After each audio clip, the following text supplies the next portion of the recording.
Assalamualaikum warahmatullahi wabarakatuh. Bismillah, alhamdulillah, salatu wassalamu ala Sayyidina Muhammadin Abdullah wa ala alihi wa ashabihi wa man nasarahu wa wala la hawla la quwwata illa billah ma ba'du. Bapak dan saudara, pegang kitab halaman 150 baris ketiga dari atas, fahjum ala taubati wa la taghlibannaka halawatul ma'siyati. إلى حضرة النبي محمد صلى الله عليه وسلم من حضرة إخوانه من الأنبياء المرسلين أصحابه وأزواجه وذريته والتابعين وجميع الملائكة المقربين والأولياء شهداء العلماء المسلمين خصوصا شيخ عبد القادر الجيلاني. الفاتحة. أعوذ بالله من الشيطان الرجيم. بسم الله الرحمن الرحيم. الحمد لله رب العالمين الرحمن الرحيم مالك يوم الدين إياك نعبد وإياك نستعين اهدنا الصراط المستقيم صراط الذين أنعمت عليهم غير المغضوب عليهم ولا الضالين آمين.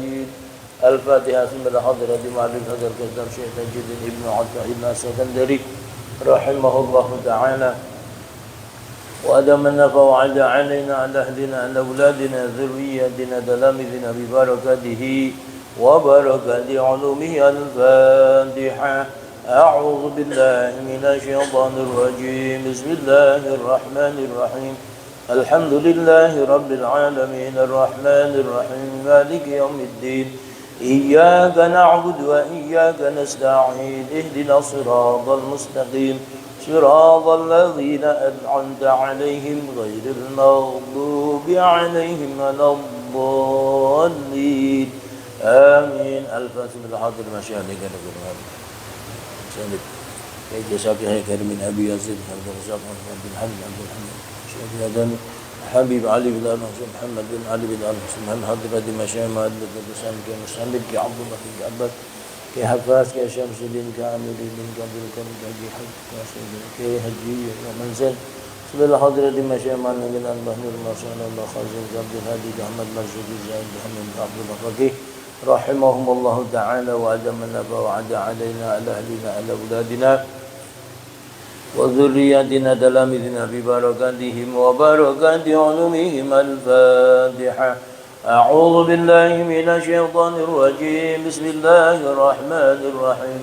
الحمد لله رب العالمين الرحمن الرحيم مالك يوم الدين إياك نعبد وإياك نستعين اهدنا الصراط المستقيم صراط الذين أنعمت عليهم غير المغضوب عليهم ولا الضالين آمين. بسم الله الرحمن الرحيم. قال المؤلف رحمه الله تعالى وأدمنا به وبعلومه في دارين آمين. إن لم تهجم عليه هجما لم يحصل لك شفاء فهجم على التوبة ولا تغلبنك حلاوة المعصية. وإذا رأيت نفسك متطلعة إلى الشهوة فاهرب إلى الله واستغيث به فإنه ينجيك منها.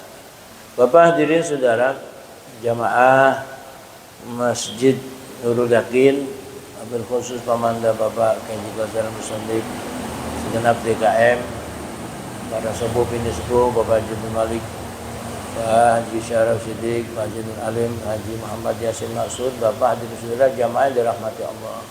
Alhamdulillah malam ini kembali kita dapat anugerah bisa hadir di tempat ini dalam keadaan sehat wal afiyah. Jadi sama-sama melaksanakan tugas kewajiban kita ibadah kepada Allah. Diawali dengan salat maghrib berjamaah, duduk sejenak untuk mendengarkan kalam-kalam hikmah para ulama yang mudah-mudahan menjadi motivasi kita untuk berbenah diri ke arah yang lebih baik menuju ibadah kepada Allah Subhanahu wa taala. Amin ya rabbal alamin. Bapak hadirin saudara, masih lanjutan kajian kitab Tajul Arus. Kemarin itu dijelaskan bahwasanya di tubuh kita ada penyakit di hati kita. maka harus kita obati. Obat itu pasti pahit, nggak ada yang manis. Kalau manis bodreksin, itu buat bocah, ileg. Zaman dulu tuh bodreksin. Karena obat terlalu pahit, ngebocah biar supaya bisa minum obat dikasih bodreksin. Nah, itu kalau memang kepengen sembuh ya harus diminum tuh obat. Obat nggak ada yang manis, pahit semuanya. Nah, gitu juga untuk mengobati hati kita, maka treatmentnya itu capek, treatmentnya itu membuat kita pahit, mengalami kesulitan. Kemarin itu kita jangan menyangka bahwasanya obat itu manis yang terus kita bisa mengonsumsinya mudah. Maka itu penyakit itu harus disembuhkan dengan apa ya? Dengan obat. Kitanya harus lawan itu penyakit, jangan dideminin bahasa orang Betawi. Illam tahjum alaihi hajman lam yahsul laka syifa'u illam tahjum alaihi hajman. Bila kamu tidak menyerangnya hajman dengan benar sesungguhnya, dengan sebenar-benar serangan yang mematikan, lam yahsul laka syifa'u lam yahsul, maka tidak berhasil laka bagimu, untukmu asyifa'u, kesembuhan. Kalau kita nggak mengobatin ya nggak sembuh. Nah, ngobat itu kata Nabi itu ada dua macam. Obat dengan mengonsumsi obat. Ada yang kedua, obat dengan cara pantangan. Nah, orang Jawa bilang tarak. Tarak, pantangan itu kita nggak boleh makan ini, nggak boleh minum ini, nggak boleh konsumsi ini. Itu namanya tarak, pantangan. Pantangannya ini nggak boleh makan. Kalau orang diurut ajinain tuh patah tulang atau apa tuh nggak boleh makan telur, nggak boleh makan ini itu pantangan. Nah, pengobatan itu ada dua jenis pantangan. Kalau orang sekarang bilang diet, Gen Z bacanya diet, baca tulisannya diet. Diet. Nah, diet itu nggak boleh makan ini, nggak boleh makan ini. Itu bentuk pengobatan juga, ada dengan cara konsumsi obat, ada dengan cara diet atau pantangan. Nah, kalau kita memang tidak sungguh-sungguh mengobati penyakit di hati kita, ya nggak bakalan kita bisa sehat nanti. Wala taghlibannaka halawatul ma'siyati wala taghlibannaka fahjum ala taubati fahjum, maka seranglah hatimu itu ala taubati dengan taubat. Diserangnya dengan taubat. Yang tahu dosa kita kan kita sendiri. Ya, itu kalau kata Imam Ghazali, dosa itu kan ada 4 jenis. Dosa karena tidak melakukan perintah Allah. Dosa karena melanggar larangan Allah. Dosa karena kita kaitannya dengan sesama manusia. Nah, yang kaitan sama manusia itu banyak. Ada kalanya kita mengambil hak orang, pulangin. Kalau orangnya udah mati, cari keluarganya. Kalau udah gak ketemu, ya sedekahkan buat kepentingan umat Islam. Itu, nah yang repot kalau dosa itu nggodain bini orang. Repot minta maafnya ya. Nah, itu repot, bisa kita dibacok apa lu kata. Bini gue lu godain, gue bacok. Nah, itu yang repot. Nah, itu lakukan itu, obati hati kita dengan taubat. Wala taghlibannaka halawatul ma'siyati wala taghlibannaka, dan jangan sampai mengalahkanmu. Apa yang mengalahkan? Halawatul maksiati, manisnya bermaksiat, seneng enak maksiat. Jangan sampai kita itu ngelakonin maksiat terus seneng enak. Nah, kalau ibadah segen berat. Nah, umpamanya ini orang yang tukang maksiat nih, nah, itu kan udah punya jadwal. Nah, penyanyi ini ada di sono, sono. Kalau mau datang mau nyawer, itu udah punya jadwalnya tuh. Nah, ntar minggu ini ngedugem di sono. Udah punya jadwalnya. Itu ngelakonin itu ngeluarin duit sampai jutaan. Itu kan dulu zaman dulu tuh, tahun 2000-an. Ada artis ngedugem tiap malam itu ngeluarin duit 3 juta. Zaman dulu gede banget. Ya nggak ngerasa ya beli minuman, beli macam-macam. Itu sampai 3 juta setiap malam ngedugem. Nah, itu nggak berasa, itu merasa seneng. Ada duit, padahal nyari duitnya setengah mati. Nah, ini berarti orang yang manis atau merasa senang melakukan perbuatan maksiat bisa mengalahkan dia. Artinya hati nuraninya mati. Kalau kita yang belum biasa kayak begitu, umpama kita diajak ke tempat karaoke, kan itu ada LC-nya, Lady LC itu. Nah, saya sih cuma baca-baca doang. Tahu juga kakak. Itu LC, Lady Karaoke. LC. Itu nemenin kita diusap-usap, dilus-lus. Tuangin minuman. Itu yang kalau kagak biasa, gemeteran. Itu. Enggak biasa tuh gemeteran. Nah, kalau udah senang ya berarti bukannya pemula, itu sudah orang udah terbiasa. Nah, itu kita pasti akan ketakutan akan perbuatan yang kayak begitu. Nah, ini jangan sampai senang melakukan maksiat bisa menguasai kita. Wa idza ra'aita nafsaka mutatalli'atan ila syahwati wa idza ra'aita, dan bila kamu melihat nafsaka, nafsumu, mutatalli'atan, ya, nafsumu seperti apa? Dia itu merasa senang, kepincut kalau bahasa Jawa.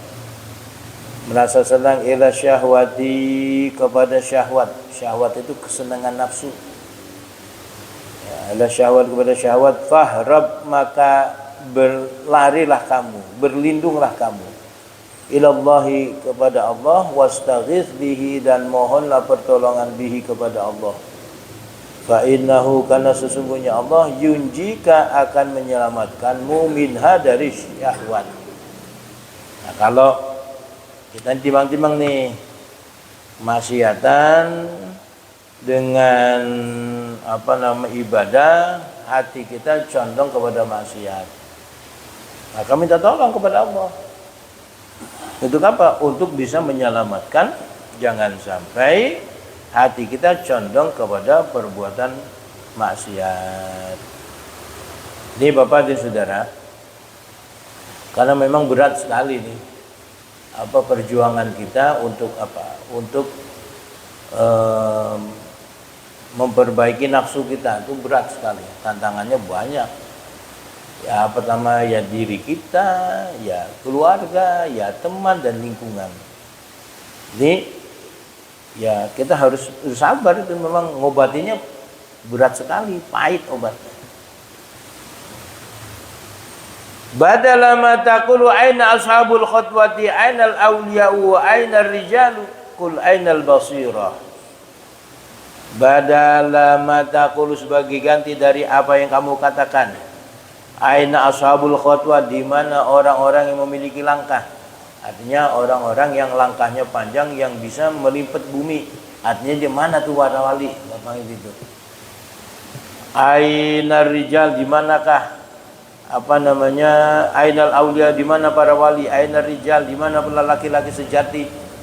Itu para wali bisa melipat bumi. Orang yang langkahnya jauh. Nah, kalau kita kan pernah ziarah tuh ke Tasikmalaya, di Goa Saparwadi, Syekh Muhyiddin Panjalu ya? Panjalu bukan? Pamijahan, bukan Panjalu. Panjalu yang di danau. Nah, itu di sana itu kan ada lorong. Kata Kuncennya, ini dulu para wali kalau Mekah lewat sini. Lah kalau kita masuk situ mati kita. Lubangnya kayak lubang terowongan honggot begitu, kita masuk situ mati. Ya bisa jadi bisa mati sampai kemana-mana. Itu para wali lewat situ. Apa benar wallahu alam? Ya mungkin saja. Dulu di Buntat itu ada Kiai Akyas, Kiai Abbas, Kiai Ilyas, Kiai Abbas, Anas, Kiai Abbas, Kiai Anas, Kiai Ilyas, Kiai Akyas. Itu 4 ulama Buntat. Waktu mondoknya itu di Lasem.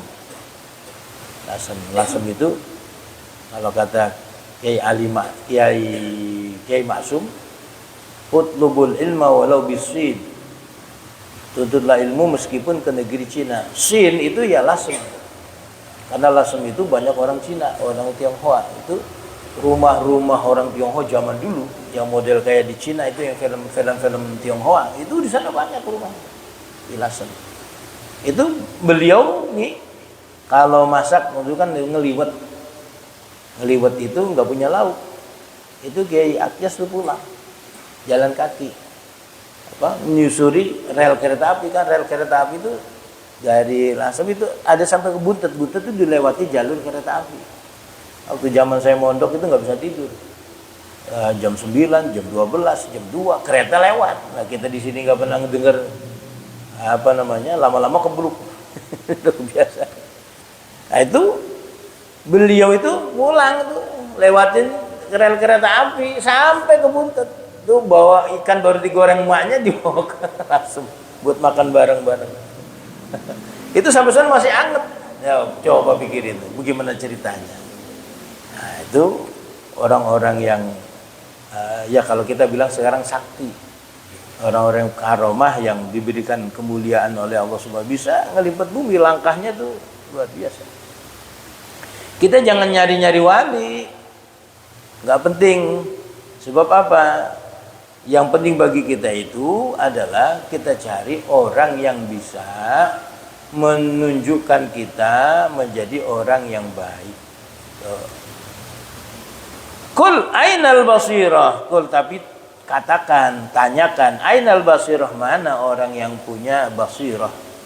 Basirah itu pandangan hati yang bersih, yang bening, yang bisa mengarahkan kita jadi orang yang baik.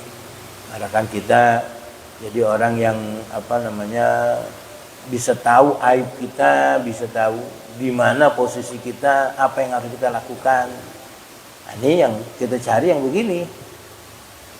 Al yasluhu lil mutalattikhi bil azirati ayyara ya binta sultan. Hal yasluhu lil mutalattikhi, apakah pantas lil mutalattihi bagi orang yang jibrat atau orang yang gula mentah, orang yang berlumuran bil azirati dengan tinja kotoran kita. Memang pantas orang yang belepotan kotoran. Ayyaraya binta sultan, melihat anak gadisnya sultan. Sultan ini ya bisa penguasa, bisa orang kaya. Kalau sekarang itu sultan diperesetin orang yang kaya, ya sultan Andara, sultan orang yang kaya. Kalau zaman dulu itu penguasa. Anak-anak penguasa itu enggak main sama anak kampung.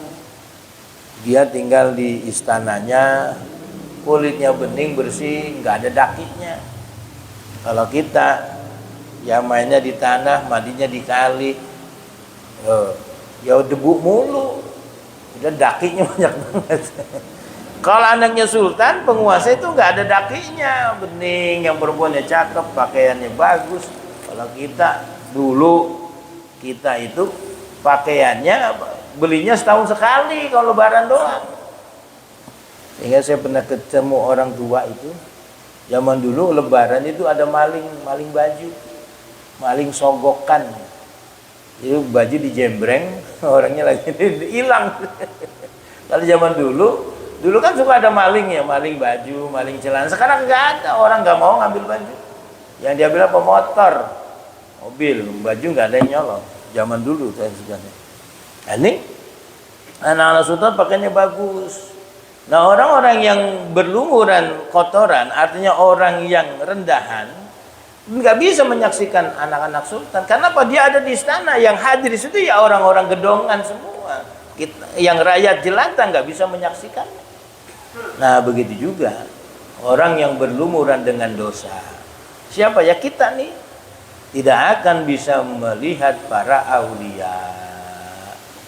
Kenapa? Ya wali-wali itu orang yang bersih, nggak bakal kumpul sama orang begini. Kecuali karena orang-orang itu adalah orang-orang yang juga bersih. Sama seperti kisah siapa namanya? Yazid Al-Bustami. Yazid Al-Bustami itu beliau pernah munajat kepada Allah. Ya Allah, tolong perlihatkanku teman-temanku di surga. Kalau kita kan konyol, memang kita siapa?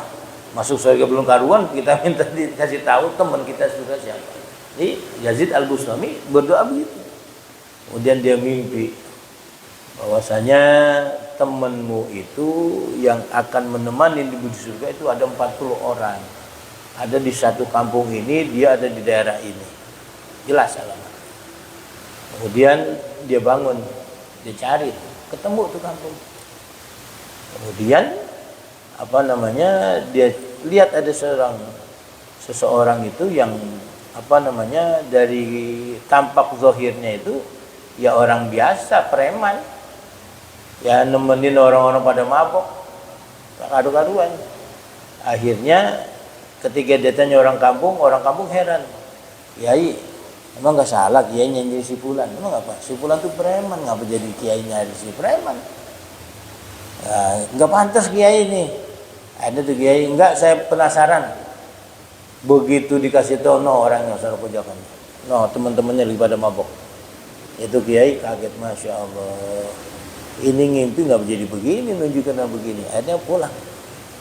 Sebelum dia jalan balik badan pulang, dipanggil, ya Abu Yazid Al-Bustami, sini, ente kan pengen tahu teman ente di surga siapa.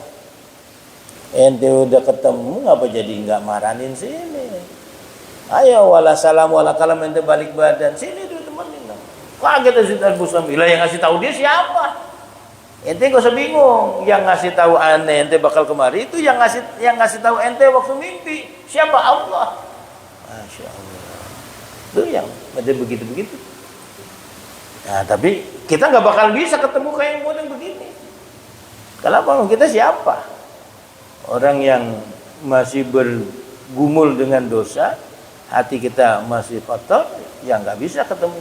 Sama seperti bocah kampung yang apa namanya nggak karu-karuan kepengen ketemu dengan anak-anak sultan. Nah, itu kira-kira demikian. Nah, supaya kita berbenah diri, ya apa namanya, taubat kepada Allah Subhanahu Wa Taala dari dosa-dosa yang kita lakukan, kemudian berbanyak ibadah. Nah, kita akan dipertemukan dengan orang-orang yang istimewa. An Syekh Makinuddin Al-Asmar radhiyallahu anhu, jadikan dari Syekh Makinuddin Al-Asmar radhiyallahu anhu, mudah-mudahan Allah ridha anhu kepadanya, annahu qala, sungai beliau berkata, kuntu bil Askandaria, saya dulu pernah tinggal di Askandaria, Alexandria kalau sekarang, Askandaria, Alexandria itu di Mesir. Maksudnya tempatnya Fir'aun nih. Aku dulu pernah tinggal di Alexandria di Mesir. Fara'aitu syamsan, aku lihat matahari. Qad tala'at, terbit ma'asyamsi, bersama dengan matahari yang lain. Jadi saya melihat di Alexandria di Mesir itu ada matahari kembar. Yang hebat Cina tuh udah bisa bikin matahari. Nah, kalau Indonesia mataharinya ditutup karena bangkrut. Cina baru bikin matahari, Indonesia nutup matahari, department store, karena bangkrut. Tapi masih ada. Nah, ini apa? Matahari kembar muncul. Jadi sinarnya luar biasa terang. Ternyata matahari yang satu ini bukannya matahari benar, tapi seorang laki-laki yang dia min jumlatil auliyaillah. Fata'ajjabtu min zalika, maka saya heran min zalika, melihat hal tersebut. Heran saya, Allah kok ada matahari kembar. Pada nautu minhu, maka saya mendekat kepadanya, orang laki-laki itu. Faizan, ternyata matahari kembar syabun, seorang pemuda. Qad khatta idharuhu, yang telah tumbuh idharuhu, cambangnya. Jadi kalau berarti ini dia ini sudah usianya usia remaja, mendekati 25-an. Kalau ada bocah yang belum tumbuh kumis, belum tumbuh jenggot, belum tumbuh cambang, itu namanya amrod. Itu amrod. Kalau dia sudah tumbuh cambangnya, berarti bukan lagi amrod. Ya, ini syab, anak muda yang telah tumbuh cambangnya. Qad ghalaba nuru ala nuri syamsi, cahayanya telah mengalahkan cahaya matahari. Masya Allah. Jadi matahari kalah dengan cahayanya si fulan. Loh, gimana ceritanya matahari itu dalam tafsir surat Yasin itu kan 40 kali besaran bumi. Bumi dibentuk kali 40 baru sama gedenya dengan matahari.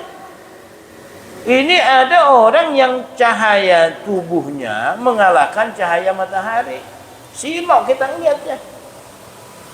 Kenapa orang ini punya keistimewaan luar biasa? Fasallamtu alaihi, kemudian saya mengucapkan salam kepada, Assalamualaikum. Wa radda alayya salam, dia menjawab salam saya, Waalaikumsalam. Faqultu lahu, saya nanya kepada, min aina, panjenengan sampean, antum, anda dari mana, asalnya dari mana? Saya baru tumben ketemu anak muda kayak ente, masih muda tapi punya karomah kayak begini. Yang biasanya punya karomah begini udah sepuh-sepuh, udah tua-tua, yang hati udah selesai dengan dirinya, dia hanya urusannya kepada Allah, punya segala sesuatu hanya di tangan. Nah, begitu tambah diserahkan kepada orang lagi. Min aina antum, ini engkau ini datang dari mana? Faqala, maka anak muda itu menjawab, shallaitu subha fil masjidil aqsa bi baitil maqdis. Aku tadi sholat subuh di Masjidil Aqsa, di Baitul Maqdis, di Baitul Maqdis. Artinya dia ini ada di Mesir, tadi subuh itu sembahyang subuh di Alexandria, di Masjidil Aqsa di Palestina. Bayangkan dari Palestina ke Mesir, kan jaraknya cukup jauh. Ya umpama saya belum ngecek tadi itu, enggak tanya Google berapa jaraknya itu dari Mesir ke Palestina. Kalau dari Mekah ke Palestina, Masjid Aqsa kan jarak dulu naik onta sebulan, ya mungkin hitungan 2-3 jam lah, mungkin kalau naik pesawat. Ya, ini saya sholat subuh di Palestina, di Masjidil Aqsa, Baitul Maqdis. Wa usolli zuhra indakum, dan salat zuhur indakum, bersama kalian. Jadi subuh di Palestina, zuhur di Mesir. Masya Allah. Wal asra bi Makkah, dan saya akan nanti mau sholat asar di Mekah, dari Mesir pindah ke Mekah. Wal maghriba bil Madinah, dan saya akan sholat maghrib di Madinah. Masya Allah. Ini artinya orang yang bisa melipat bumi seharian, bisa keliling dunia. Kalau zaman sekarang mah agak aneh. Kenapa punya pesawat private jet pribadi, pindah ke sana, sopir suruh, bisa di atas, gue bosan ke sana, pindah ke sana, bisa aja. Punya pesawat jet pribadi, ya kayak Bob, itu para pemain bola tuh profesional, Ronaldo tuh punya pesawat jet pribadi, ya kemana aja pergi bisa aja, nggak perlu jadwal penerbangan, bisa ngatur dewek. Nah itu. Nah kalau zaman sekarang, nih zaman dulu ada ulama subuh di Palestina, zuhur di Mesir, asar di Mekah, maghrib di Madinah. Itu gimana ceritanya kalau zaman dulu? Kalau sekarang orang nggak pusing, nggak bingung, ya punya jet pribadi, duitnya banyak, apa juga bisa. Nah zaman dulu tuh orang bingung. Faqultu lahu, maka saya berkata kepada takunu dhaifi, sekarang Anda menjadi tamu saya. Apa kata beliau? Qala la sabila ila dzalik, enggak ada jalan untuk hal itu. Artinya enggak usah repot-repot dah. Saya enggak lama di sini. Ya, habis dari zuhur nanti saya mau pergi kemana? Ke Mekah. Saya mau sholat asar di Mekah. Dari sana saya mau ke Madinah. Ya, kalau sekarang dari Mekah ke Madinah kan ada kereta cepat. Nah, itu atau bisa di pesawat, bisa naik mobil, bisa darat. Ya, ada kereta cepat. Nah, kalau itu mungkin sekarang, kalau sekarang sangat mungkin. Tapi zaman dulu gimana ceritanya? Jadi ada seanak muda yang sholat subuh di Palestina, Baitul Maqdis, zuhur di Alexandria di Mesir, asar di Mekah, maghrib di Masjid Nabawi Madinah. Ini sungguh luar biasa. Wada'ani summa wada'ani, kemudian beliau berpamitan kepada saya, wan sorofa, kemudian dia pergi. Masya Allah, Bapak dan Saudara. Nah, ini yang bisa ketemu orang kayak begini bukan orang sembarangan. Ya, bisa melihat karomah, sama seperti si Aisyah. Dalam keterangan tafsir surat Yasin itu, Siti Aisyah ngelihat Nabi masuk ke rumah, bajunya basah, lepek kalau kata kita, lepek kehujanan. Padahal di Makkah kagak hujan, di Madinah nggak hujan. Di Madinah nggak hujan, tapi Nabi masuk ke rumahnya itu bajunya lepek basah, kehujanan. Aisyah nanya, ya Rasulullah, engkau bajumu basah kehujanan. Nah, apa kata Nabi? Masa Aisyah, engkau ini bisa melihat hujan di alam gaib. Padahal di Madinah nggak hujan, tapi Nabi bajunya lepek basah. Itu hujan di alam gaib. Oh, bisa jadi nih yang hadir di sini, jogurungannya naik, tapi bukan. Dia ada di mana-mana. Boleh jadi. Tuh. Nah, tapi yang bisa ngelihat begitu siapa? Bukan kita. Ya orang-orang yang istimewa. Wan sarafa man akrama mu'minan fa kana akramallahu wallahu a'lamu bisawab. Demikian, mudah-mudahan bermanfaat. Assalamualaikum warahmatullahi wabarakatuh. Al-Fatihah. A'udzu billahi minasyaitonir rajim. Bismillahirrahmanirrahim. Alhamdulillahi rabbil alamin arrahmanir rahim maliki yaumiddin. Iyyaka na'budu wa iyyaka nasta'in. Ihdinas siratal mustaqim. صراط الذين أنعمت عليهم غير المغضوب عليهم ولا الضالين آمين. استغفر العظيم الحمد لله رب العالمين حمد الشاكرين حمد الناعمين حمدا حلالا طيبا بركا في حمدا يكفي حمدا مزيدا. اللهم ارزقنا فهم النبي حفظا برسالين إلهام الملائكة المقربين برحمتك يا أرحم الراحمين. اللهم انفعنا بما علمتنا وعلمنا بما ينفعنا زدنا علما. الحمد لله على كل حال. نعوذ بالله من حال أهل النار.